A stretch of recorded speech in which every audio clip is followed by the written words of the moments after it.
اعوذ باللہ من الشیطان الرجیم بسم اللہ الرحمن الرحیم۔ السلام علیکم۔ کیا قبر انسان کو پکارتی ہے؟ تو اس بارے میں نبی پاک صلی اللہ علیہ وآلہ وسلم کی میں حدیث بیان کروں گا۔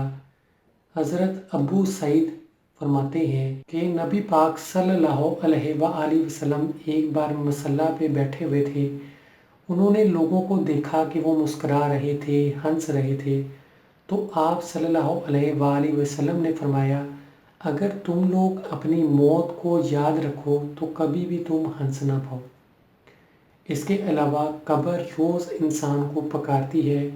قبر کہتی ہے، میں اندھیرے کا گھر ہوں، میں دھویں کا گھر ہوں، میں مٹی کا گھر ہوں، میں پردیس ہوں۔ جو لوگ زمین پر اکڑ کے چلتے ہیں یا قبرستان کے پاس سے اکڑ کے گزر جاتے ہیں تو قبر ان کو بھی کہتی ہے کہ تم خوب اکڑ کے چلتے تھے۔ تو کیا ہم نے اپنی آخرت کی تیاری کر لی ہے؟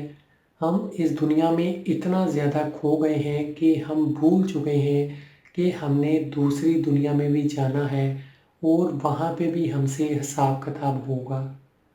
ہمارے نبی پاک صلی اللہ علیہ وآلہ وسلم نے ہمیں پہلے سے حدیث میں بتا دیا ہے کہ مرنے کے بعد انسان کے ساتھ کیا سوال جواب ہوتے ہیں، کیا ہوتا ہے۔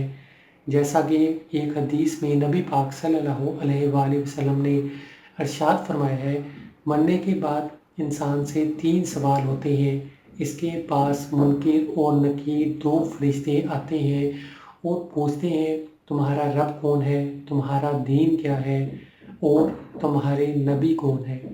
تو جو مسلمان مومن، سچا مومن ہوتا ہے، وہ جواب دیتا ہے، میرا رب اللہ ہے، میرا دین اسلام ہے، میرے نبی صلی اللہ علیہ وآلہ وسلم اللہ کے اور ہمارے آخری نبی ہیں۔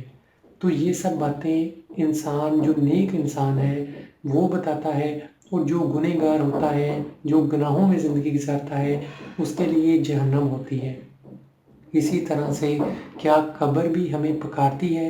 تو اس کا جواب یہی ہے، قبر ہمیں روز پکارتی ہے۔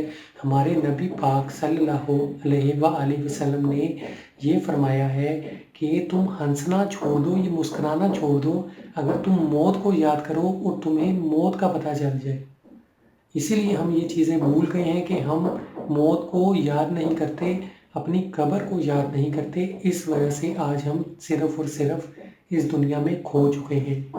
تو ویڈیو اچھی لگی لائک کیجئے، شیئر کیجئے، چینل کو سبسکرائب کیجئے۔ بہت جلد نئی ویڈیو کے ساتھ حاضر ہوں گا۔ اپنا بہت سا خیال رکھیے گا۔ خدا حافظ۔